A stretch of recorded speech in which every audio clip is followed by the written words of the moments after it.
안녕하세요. 오늘 여러분과 함께 깊이 있는 이야기를 나눌 진행자입니다. 네, 반갑습니다. 오늘은 2025년 5월 11일 창일교회 주일 설교 말씀인데요. 이사무엘 목사님의 사랑, 실패자를 만나다. 요한복음 21장 1절에서 14절 말씀을 중심으로 살펴보려고 합니다. 네, 맞습니다. 이 설교가 부활하신 예수님하고 또 실패를 경험했던 베드로, 그 만남을 통해서 사랑이 어떻게 그 실패를 넘어서게 하는가, 여기에 대한 깊은 통찰을 주는 것 같아요. 네, 오늘 이 설교 말씀을 통해서 실패라는 경험을 우리가 어떻게 이해하고 또 넘어설 수 있는지, 그리고 그 안에서 발견하는 사랑의 의미는 뭘지, 이걸 좀 함께 탐구해 보려고 합니다. 시작해 볼까요? 좋습니다.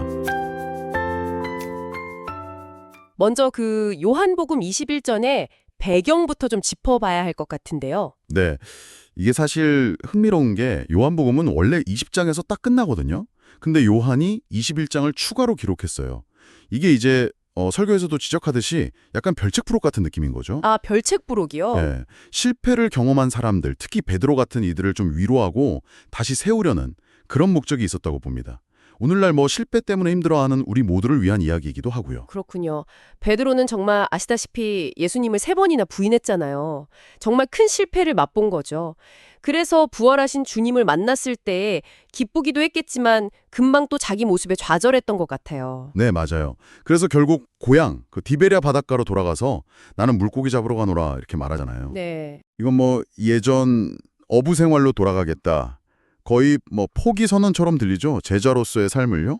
다른 제자들도 베드로를 따라가긴 했지만 베드로의 그 깊은 절망감은 동료들의 위로만으로는 해결되기 어려웠을 것 같아요. 그렇죠.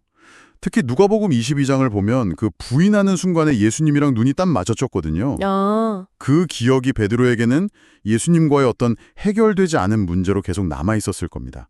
정말 개인적인 문제였죠. 바로 그 실패의 자리, 그 디베랴 호숫가로 예수님께서 직접 찾아오신다는 게 참 인상 깊어요. 네, 밤새도록 고기를 한 마리도 못 잡았잖아요, 베드로가.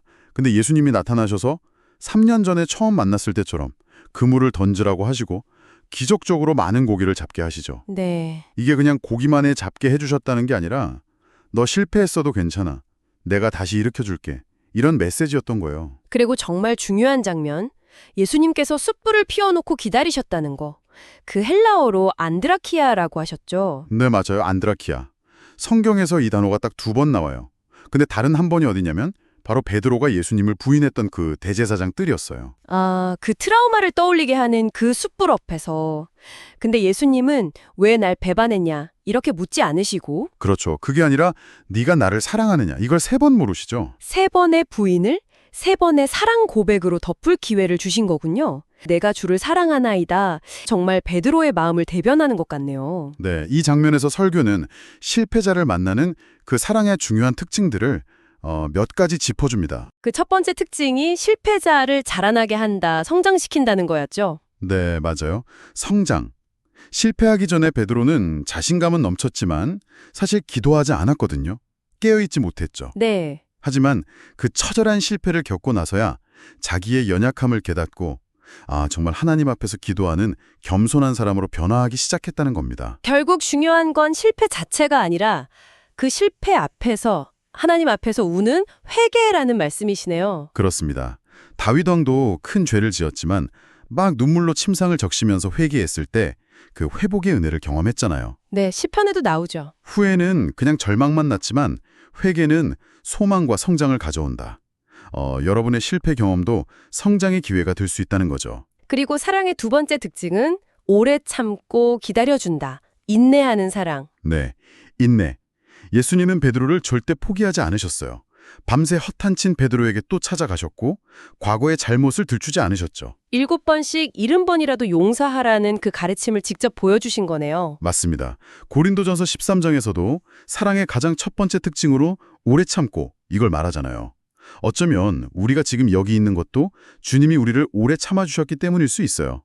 이 사랑을 기억하면 우리도 서로를 좀 기다려줄 수 있겠죠. 마지막 특징은 실패자의 현재가 아니라 미래를 본다. 미래 가능성을 보신다는 점. 네, 예수님은 베드로를 처음 만났을 때부터 너는 장차 게바, 그러니까 베드로, 반석이라 불릴 거다 이렇게 말씀하셨거든요. 아, 처음부터요? 네, 실패해서 무너져 있는 베드로에게 그 이름을 다시 상기시켜 주시면서 그의 가능성, 앞으로 쓰임받을 그 미래를 보신 거예요. 심지어 베드로가 순교할 것까지 예언하시면서 그가 결국 충성된 제자로 설 것을 보셨다는 거죠. 그렇죠. 마치 그 동쪽에서 해가 떠오르는 디베레아 호숫가의 새벽 풍경처럼 실패라는 그 어두운 밤이 지나면 새로운 미래가 밝아올 거라는 걸 보여주신 셈입니다. 우리도 우리 자신이나 다른 사람을 볼 때 과거의 실패에 묶이는 게 아니라 그리스도 안에서의 새로운 가능성, 그 고린도후서 5장 17절 말씀처럼 새로운 피조물로서의 가능성을 봐야 한다는 메시지군요. 정확합니다. 네, 오늘 이사무엘 목사님의 설교를 통해서 실패한 베드로를 찾아오신 예수님의 사랑 이야기를 깊이 나눠봤습니다.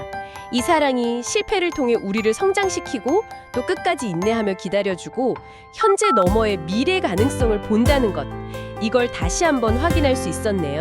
네, 정말 그렇죠. 이 이야기가 여러분에게는 어떤 울림을 주나요? 실패가 끝이 아니고 사랑은 언제나 우리의 잠재력을 본다는 이 관점을 받아들일 때 여러분 자신의 어려움이나 혹은 주변 사람들의 힘겨움을 어떻게 좀 다르게 바라볼 수 있을지, 베드로처럼 넘어진 그 자리에서 다시 일어나서 주님, 제가 주님을 사랑합니다 라고 고백하는 것, 이게 여러분에게는 어떤 의미일지 한번 생각해 보시면 어떨까 싶습니다.